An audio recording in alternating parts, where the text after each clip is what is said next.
Quiero que pienses en alguien. No tienes que decir su nombre en voz alta, pero sabes exactamente de quién estoy hablando.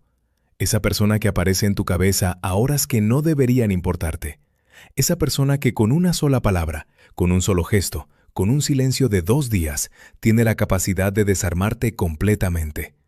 Tal vez es tu pareja, tal vez es tu madre o tu padre, tal vez es alguien que ya no está en tu vida, pero que sigue ocupando un espacio que no logras entender por qué todavía no se cierra. Y lo que más te desconcierta no es el dolor. El dolor lo puedes explicar. Lo que no puedes explicar es la intensidad. ¿Por qué esa persona, específicamente esa, tiene tanto poder sobre ti? ¿Por qué lo que ella hace o deja de hacer te mueve desde adentro de una manera que nada más logra mover? ¿Por qué cuando todo en tu vida está relativamente bien, basta una conversación con esa persona para que todo se sienta diferente? La respuesta fácil sería decir que es porque la quieres mucho, que es importante para ti, que te afecta porque te importa. Pero eso no es suficiente, porque hay personas que también quieres, que también te importan y no tienen ese mismo efecto en ti. No te derrumban con una mirada, no te llenan de una euforia que no puedes controlar. No te hacen cuestionar todo lo que eres en una sola noche. La diferencia no está en cuánto la quieres, la diferencia está en lo que esa persona activa dentro de ti. Y eso es exactamente lo que Carl Jung pasó décadas intentando explicar. Hoy vamos a hablar de algo que probablemente nadie te ha dicho de esta manera. Vamos a hablar de por qué las personas que más te afectan no son un accidente. De por qué las relaciones que más te duelen no son mala suerte. De por qué, en el fondo, aunque duela aceptarlo, tú las elegiste. ¿Y de qué dice eso sobre lo que todavía no has mirado dentro de ti? Esto no va a ser fácil de escuchar, pero si llegaste hasta aquí, ya sabes que necesitas escucharlo. Parte 1. ¿Por qué duele tanto lo que duele? Hay una pregunta que casi nadie se hace cuando una relación duele. No la pregunta de qué hizo el otro. No la pregunta de cómo terminar con eso. No la pregunta de si vale la pena seguir. La pregunta más incómoda de todas: ¿por qué a mí esto me duele tanto? Porque no todo el mundo reacciona igual ante las mismas situaciones. Hay personas que cuando alguien llega tarde sin avisar lo mencionan tranquilamente y siguen con su día. Y hay personas para quienes ese mismo gesto desata algo que va mucho más allá del retraso. Una angustia, una rabia desproporcionada, un silencio que dura días, una historia que se activa automáticamente. No le importo, nunca le importo, siempre termino así. La diferencia no está en el evento, está en la herida que ese evento toca. Jung llamó a esto el complejo. Una constelación emocional cargada de energía que vive en el inconsciente y que se activa cuando algo en el exterior lo roza, aunque sea levemente. Un complejo no es un defecto. Es una historia que quedó incompleta. Un dolor que nunca se procesó del todo. Una necesidad que nunca fue satisfecha de la manera en que debía serlo. Y los complejos más poderosos, los que más nos mueven, casi siempre tienen su origen en los primeros años de vida. En la familia, en los vínculos más tempranos. Aquí viene algo que en nuestra cultura casi no se habla. En muchas familias el amor fue real, pero también fue condicional. No de manera intencional, no porque tus padres fueran malas personas, sino porque ellos también aprendieron a amar de la única manera que les enseñaron. El amor llegaba cuando te portabas bien, cuando sacabas buenas calificaciones, cuando no causabas problemas, cuando te quedabas callado en el momento indicado, cuando eras lo que se esperaba de ti. Y cuando fallabas, cuando te salías del guión, el amor no desaparecía, pero se enfriaba. Se volvía distante, tenso, condicional. Y tú, siendo un niño o una niña que dependía completamente de ese amor para sobrevivir, aprendiste algo muy rápido. Que el amor hay que ganárselo, que la aceptación tiene precio, que no eres suficiente tal como eres. Eso no fue una conclusión consciente. Fue una programación, una grabación que tu sistema nervioso hizo en los primeros años de vida y que hoy, décadas después, sigue reproduciéndose. Y ahora, cada vez que alguien que quieres se distancia, cada vez que sientes que no eres suficiente para alguien, cada vez que alguien te da y luego te quita, esa grabación se activa. Y no reaccionas al presente, reaccionas al pasado. Reaccionas al niño o la niña que fuiste, que aprendió que el amor duele, que el amor se va, que el amor hay que merecerlo. Eso es lo que duele tanto. No es solo la persona frente a ti, es todo lo que esa persona representa sin saberlo. Parte 2. La sombra en las relaciones. Jung desarrolló uno de los conceptos más poderosos y menos comprendidos de la psicología: la sombra. La sombra no es lo malo que hay en ti, es lo que no reconoces como tuyo. Todo lo que fue juzgado, rechazado, castigado o avergonzado en ti durante la infancia no desaparece. Se va al inconsciente, se convierte en sombra. ¿Te dijeron que enojarte era malo? Tu rabia se fue a la sombra. ¿Te enseñaron que necesitar a otros era debilidad? Tu necesidad de afecto se fue a la sombra. ¿Creciste en un ambiente donde mostrar orgullo por uno mismo era vanidad? Tu autoestima se fue a la sombra. ¿Aprendiste que tus deseos propios eran egoístas? Tu voluntad se fue a la sombra. Y ahora esas partes de ti que enterraste no desaparecieron. Siguen ahí, activas, buscando expresarse. ¿Y cómo se expresan? A través de las personas que atraes. Esto es lo que Jung llamaba proyección. El mecanismo por el cual lo que no reconocemos en nosotros mismos lo vemos con una claridad desproporcionada en los demás. La persona que reprimió completamente su rabia se casa con alguien explosivo y no entiende por qué. La persona que enterró su necesidad de afecto se enamora de alguien emocionalmente distante y pasa años intentando obtener lo que ese alguien nunca va a dar. La persona que aprendió que sus deseos no importaban termina en relaciones donde literalmente desaparece, donde da todo y no recibe nada, y lo llama amor. No es coincidencia, es la sombra hablando. Es esa parte enterrada de ti que encontró en el otro una forma de existir, aunque sea a través del dolor. Hay algo más que necesitas entender. La proyección no solo funciona con lo que rechazamos en nosotros, también funciona con lo que admiramos de manera desproporcionada. Cuando alguien te fascina con una intensidad que no puedes explicar, cuando alguien te parece increíble, luminoso, perfecto, de una manera que va más allá de lo racional, Jung diría que estás proyectando tu propia luz, las partes de ti que nunca te permitiste desarrollar, los talentos que no cultivaste porque no eran seguros, la confianza que nunca construiste porque te enseñaron a dudar de ti, la libertad que nunca te diste porque aprendiste que eso era irresponsable. Y entonces te enamoras de esa persona no solo por quién es, sino por quién te recuerda que podría ser tú. Lo que fascinante y lo que irrita en el otro son siempre un mapa de ti mismo. Parte 3. El patrón que nadie quiere ver. Voy a decirte algo que puede incomodar. Si en este momento estás en una relación que te hace sufrir, o si has tenido una serie de relaciones que terminaron de maneras similares, no es mala suerte. No es que todos los hombres son iguales. No es que todas las mujeres son iguales. No es que el amor simplemente no es para ti. Es un patrón. Y los patrones tienen una raíz. Piensa en tus relaciones más significativas. No solo románticas, también amistades profundas, relaciones con figuras de autoridad. ¿Hay alguna dinámica que se repite? ¿Siempre terminas siendo el que más da? ¿Siempre eliges personas que necesitan ser rescatadas? ¿Siempre hay una distancia emocional que nunca logras cerrar del todo? ¿Siempre hay alguien que tiene más poder en la relación y ese alguien no eres tú? ¿O siempre eres tú quien tiene el control y cuando alguien se acerca demasiado, encuentras la manera de alejarlo? Sea cual sea el patrón, tiene una lógica. Una lógica que aprendiste antes de tener palabras para describirla. Jung hablaba de los arquetipos relacionales.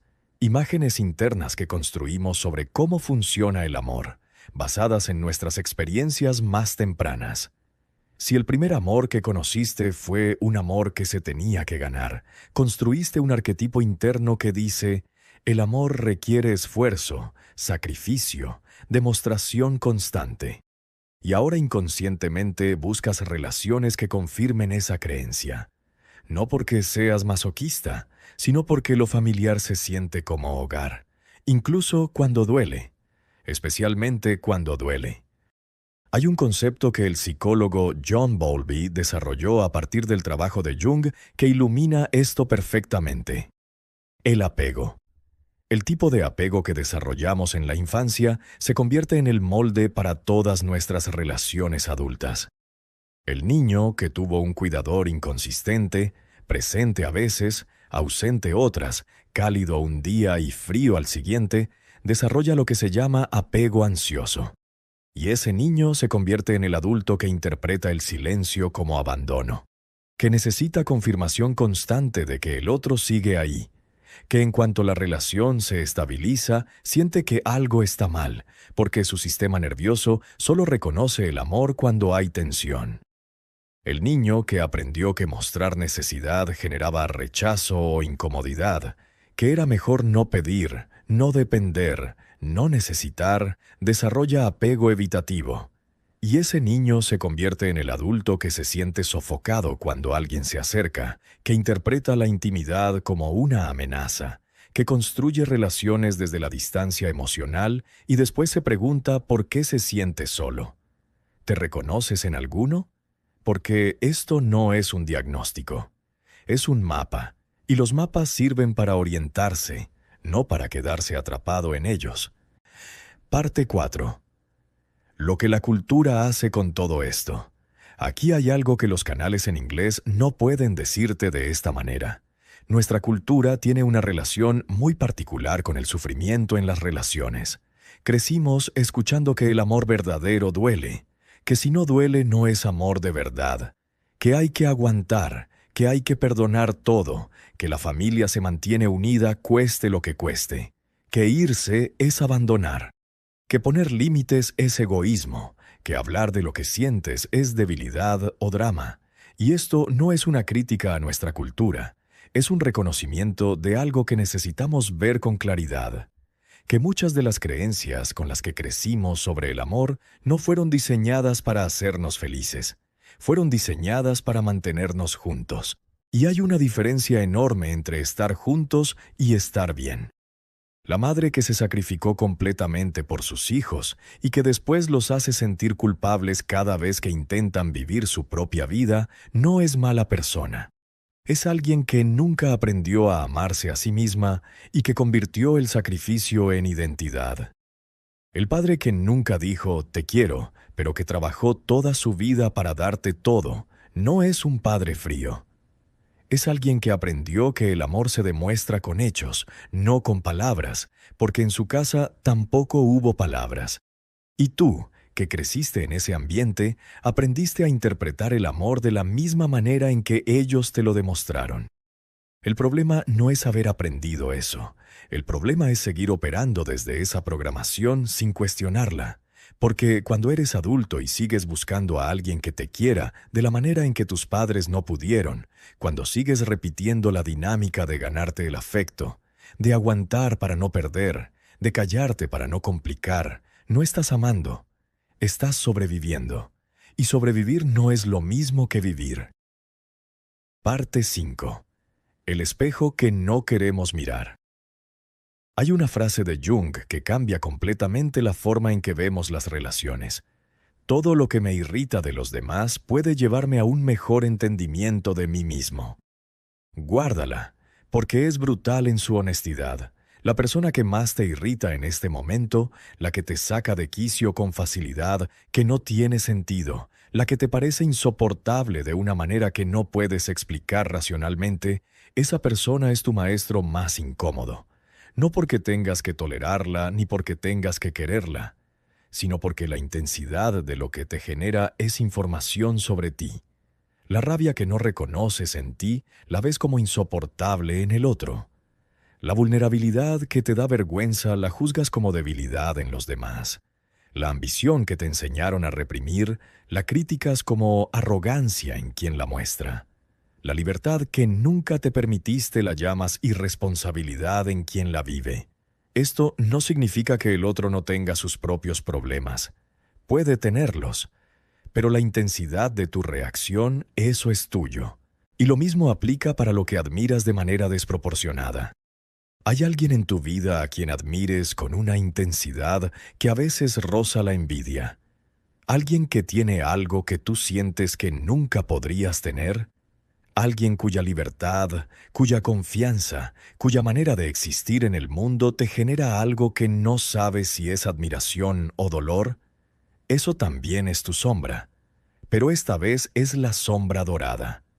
Las partes de ti que enterraste no porque fueran malas, sino porque aprendiste que no eran seguras, que no eran para ti, que no te las merecías, y el trabajo, el verdadero trabajo de integración que Jung proponía, no es destruir esas partes ni rechazarlas, es reconocerlas, es decirles, existes, eres mía, eres parte de mí, aunque me hayan dicho que no debía mostrarte. Porque mientras no las reconozcas como tuyas, seguirás buscándolas en el otro. Seguirás enamorándote de la libertad que no te das. Seguirás irritándote con la rabia que no te permite sentir. Seguirás atrayendo lo que más temes, porque lo que más temes es la parte de ti que más necesitas integrar. Parte 6. ¿Qué hacer con todo esto? No te voy a dar una lista de pasos, no porque no existan herramientas, sino porque antes de cualquier herramienta hay algo más fundamental que necesita pasar. Necesitas dejar de buscar la respuesta afuera. Cada vez que una relación duele, el instinto es mirar al otro. ¿Qué hizo? ¿Por qué lo hizo? ¿Cómo lo cambio? ¿Cómo lo hago entender? Y hay un momento en que tienes que darle la vuelta a esa pregunta. No para culparte, sino para informarte. ¿Qué me está mostrando este dolor sobre mí? ¿Qué herida antigua está activando esta situación? ¿Qué parte de mí está buscando algo que aprendí a buscar afuera porque no aprendí a encontrarlo adentro? Esa pregunta no es cómoda, pero es la única que te lleva a algún lugar real, porque puedes cambiar de pareja, de trabajo, de ciudad. Y si no cambias el mapa interno, vas a reproducir la misma dinámica, con diferentes nombres, con diferentes caras, pero con la misma esencia, hasta que mires. Jung decía que el inconsciente no es tu enemigo. Es la parte de ti que lleva más tiempo esperando ser escuchada. Y escucharla no significa entrar en una espiral de análisis interminable. Significa empezar a hacerte preguntas diferentes.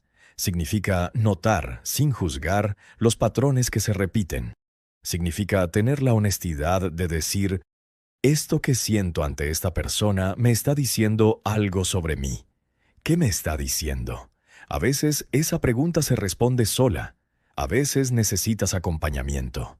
Un terapeuta, un proceso de introspección guiado, un espacio donde puedas mirarte sin la presión de tener que resolverlo todo de inmediato. Lo que importa no es la velocidad. Lo que importa es que empieces a mirar en la dirección correcta. Parte 7.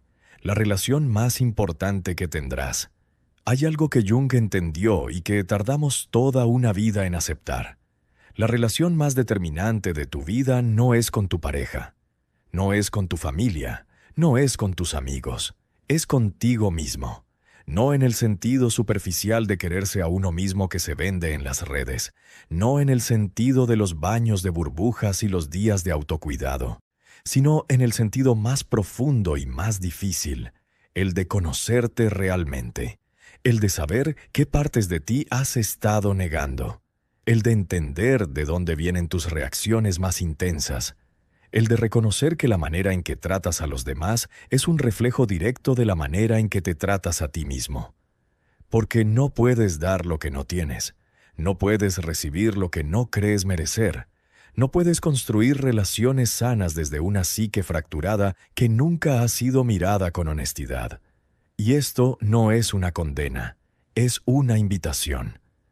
la invitación a comenzar el trabajo más importante que existe. No el trabajo de cambiar a los demás, el trabajo de conocerte, de integrar lo que has negado, de comprender que todo lo que has vivido en tus relaciones, el dolor, la euforia, las decepciones, los momentos de conexión real, todo eso ha sido información. Información sobre quién eres, sobre qué necesitas, sobre qué todavía tienes pendiente contigo mismo. Jung llamó a este proceso individuación.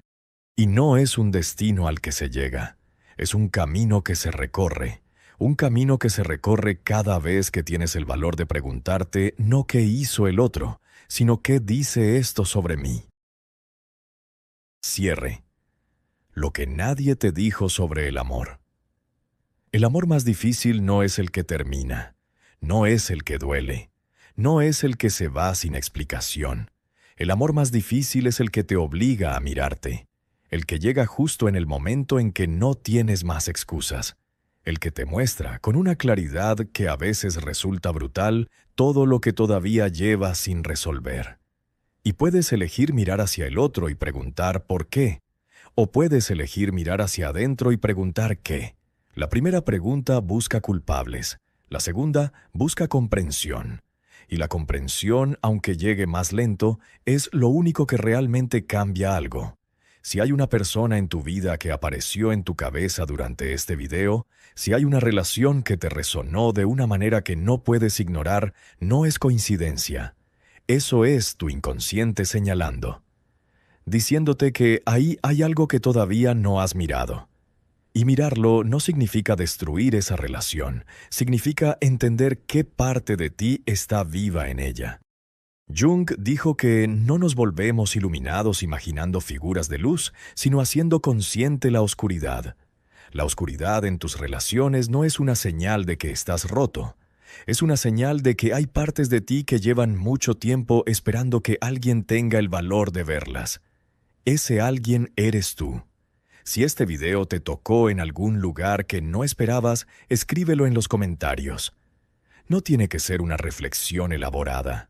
Puede ser una sola frase, puede ser una palabra. Porque nombrar lo que sentiste ya es un acto de conciencia, y la conciencia es el único lugar desde donde algo puede cambiar de verdad. Nos vemos en el siguiente video. Esto apenas comienza. Gracias.